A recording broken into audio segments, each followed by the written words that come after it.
You're listening to Loving BDSM Podcast, Episode 12. Today, let's talk a little about staying safe when you get kinky. Hey everybody, Kayla Lords here.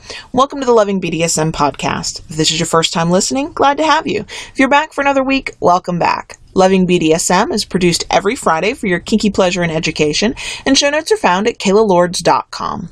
Come back often and feel free to add the podcast to your favorite RSS feed or iTunes. If you love what you hear, we'd love a good review on iTunes to help other kinksters find us. You can follow me on Twitter at Kayla Lords or stalk John Brownstone at southernsirsplace.com. All links are in the show notes. Now, let's get into the show. Safe, sane, and consensual. Sound familiar? Many kinksters, John Brownstone and myself included, subscribe to this philosophy in BDSM. There are others: risk-aware consensual kink, RAC, and personal responsibility-informed consensual kink, ironically, prick. It's all about being self-aware and understanding the risk when you're getting kinky. For me, safe, sane, and consensual fits that definition. Whichever you prefer, as long as you play safe, that's all that really matters. Now, twice in the past few weeks, the issue of safety has come up between Daddy and myself. We consider our play safe at all times simply because we trust in the other to let us know when something is wrong or to stop all play when necessary. But for safety to be something to discuss at all is rare, at least this point in our relationship. The first was during a discussion about visiting a local club that caters to both swingers and kinksters. Scenes with sex are allowed. Now, we know several people who go to watch and play, and Daddy mentioned he'd like to attend. Couples and single women get in cheap, and single men pay through the nose to walk through the door. From people's descriptions, it sounds raunchy and rowdy and very popular. My introverted nature doesn't get excited about that kind of thing, but for Daddy, I can do almost anything once. I told him I didn't mind going, but it made me uncomfortable, and not just because of the crowds we would encounter. This place also serves alcohol. Now, from the first moment I heard about kink, the idea that alcohol and drugs are off limits during scenes was ingrained in my head. When you're playing and getting kinky, nothing should impair your judgment. Nothing. I don't care that people drink or smoke pot or whatever. I do care if they get crazy, do something stupid, or hurt someone while they're impaired. I would never allow someone to lay a finger on me in a scene if I thought they'd been drinking or doing anything else. Think about it. There are reasons that driving a car while under the influence is illegal. Your judgment is impaired, your reaction times are slower, your response to stimuli slow way the hell down. Now imagine someone who can't legally drive a car coming at you with a flogger while you're tied up or strapped down and helpless. No way, no how, not for me. So when I reminded him that alcohol was served, he was no longer interested in going to the club. Now, for us, alcohol and drugs have no part of scenes and play. So while we probably wouldn't have had a session at that club, and we definitely wouldn't have had a drink while we were there, especially since that would have inhibited our ability to be kinky later, we still didn't want to put ourselves in a position to be around kinky drunk people who may or may not have been wielding implements that could be used as a weapon. I've been drunk often enough in my life, and I've definitely been around enough drunk people to know that stupid shit can happen, even when it's meant to be innocent or, quote, fun. No thank you. For us, it's safest to not even associate with intoxicated people in a kinky way. Now, my caution to you would be to consider very carefully how much alcohol or whatever you have before you scene or play, even at home. One glass of wine may relax you a little, but two might make you incapable of giving your safe word or being able to discern a cry of passion from one of real, scary, bad pain. For us, intoxication and kink don't equal safe or sane, and if someone is too intoxicated, they might not be able to legally consent. Now look, I'm not trying to preach to anyone, I promise, but I just urge you to think long and hard before you mix intoxication with kinky fun. So a moment ago, I mentioned the ability to give a safe word.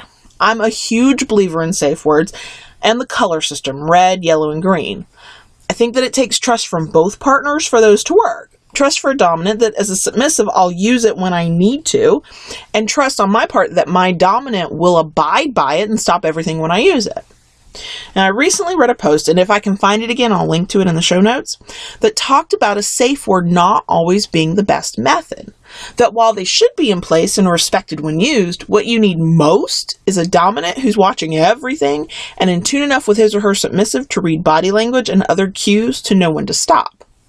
Case in point, several days ago, Daddy and I were going at it hard and heavy in missionary position. Not our usual thing at all. Nice, but not normal. In a perfect weird storm that scared the hell out of me, I was unable to breathe just as he placed his full weight on my body while I arched in the exact right or wrong way. I gasped and struggled. I tried to say, "I can't breathe." My reaction wasn't sexy or playful. I was terrified, y'all.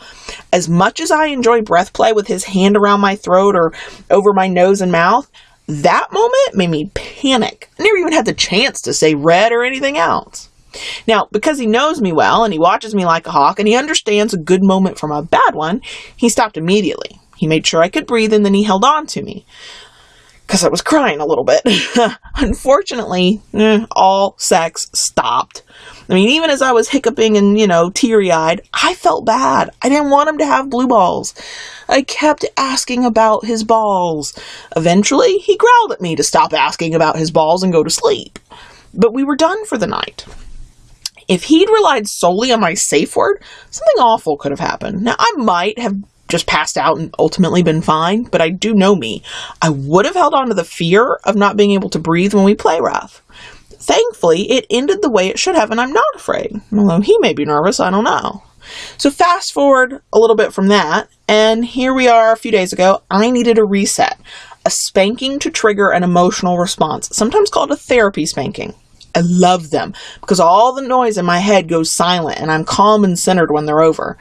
Spankings in general turn me on, but these kind almost never end in sex or even an orgasm. So we both knew I needed this one, and best of all, Daddy had just finished a new paddle he'd made and wanted to try it out. Woohoo! The moment was beautiful. I managed to ride the waves of pain and just sort of float along most of the time. And sometimes he hit me so hard I came up off the bed, but eventually I just sort of floated along and so well and so easily that he was able to spank me harder and faster. I loved it. At the same time, my brain sort of shut down. I could process feelings and I could definitely hear him. But when he asked the one question I needed to be able to answer, give me a color, I couldn't. It wasn't that I didn't know if I loved it, that's green, or if I needed him to slow down, that's yellow. It was that I couldn't think straight enough to process the question he was asking me. I just kept saying, I don't know. He stood back for a moment, watched me, and continued until he was able to elicit strong reactions again. Then he stopped. Now, some will say he should have stopped the moment I couldn't give him an answer. Maybe, maybe not. I would have been disappointed if he had, but I trust him and he knows me well enough. Now later, when I could form coherent speech again, we discussed it. I wasn't in distress. I wasn't bleeding. He hadn't hit me harder than I could usually take. He went on instinct and he was right. But his instincts were right because we know each other so well.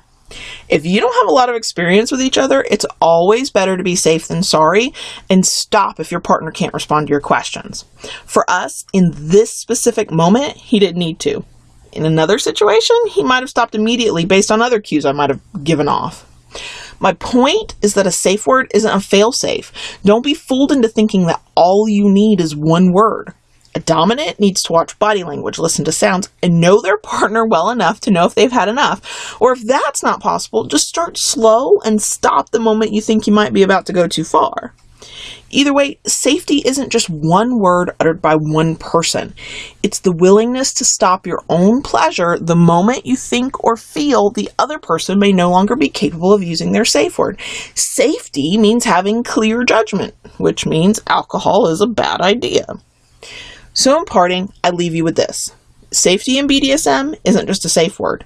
It's knowing your partner, watching their body language, and listening to the sounds they make. It's stopping before things get out of hand. And above all, it's playing when your mind is clear and you're able to make quick decisions. Okay, y'all, I'm out of here. Keep it kinky, and we'll see you next week.